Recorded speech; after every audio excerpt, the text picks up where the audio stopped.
शहर में हर चेहरा किसी स्क्रीन में गुम था। हर उंगली इंस्टाग्राम में व्यस्त, हर आंखें वीडियो की चमक में थकी हुई। लेकिन एक घर में एक पुरानी घड़ी अभी भी टिक टिक कर रही थी, जैसे वो किसी को जगाने वाली हो।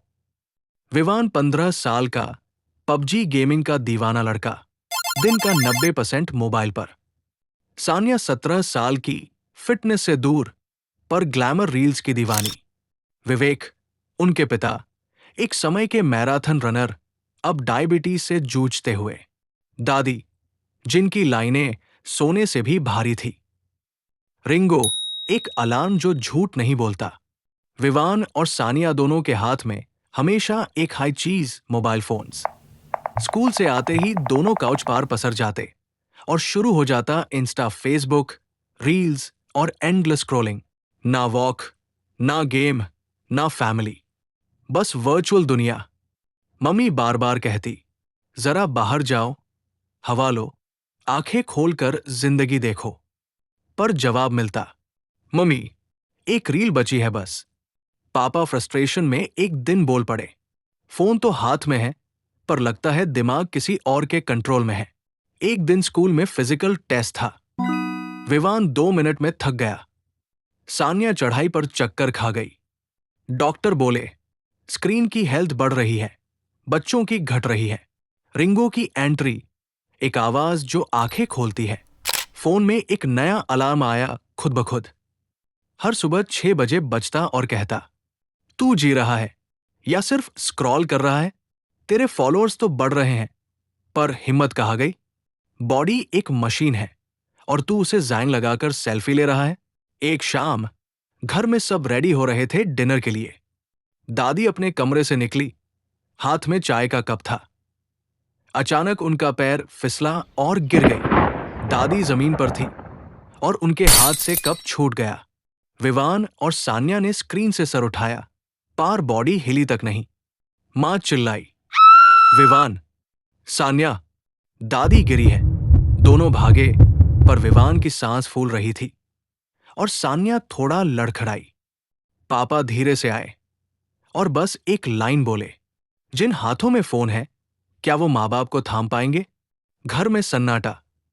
पापा ने उनका फोन जमीन पर रख दिया और आंखों में देखा। कल रील्स बना रहे थे, सुपर हीरो बनके। आज जब असली जरूरत आई, तो शरीर ने धोखा दे दिया।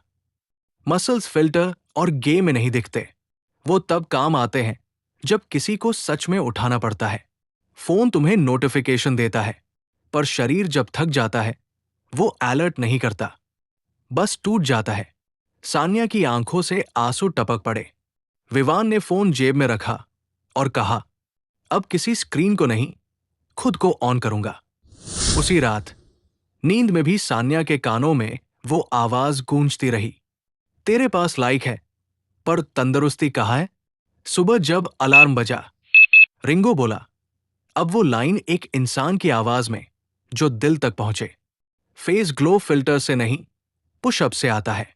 फिटनेस कोई फैशन नहीं, ये तेरा फाउंडेशन है। जो शरीर चल नहीं सकता, वो सपने क्या दौड़ाएगा?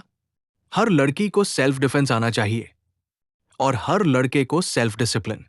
अब उठो, क्योंकि जो आज उठा वही कल को उठाएगा।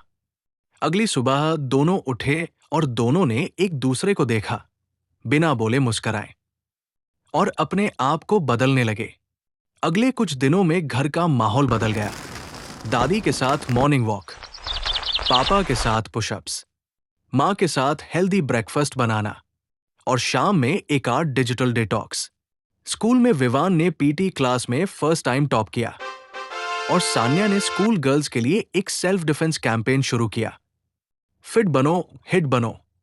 रिंगो की आखिरी घंटी बजी और बोला, अब मैं चुप रहूंगा, क्योंकि अब तुम्हारा शरीर बोलता है।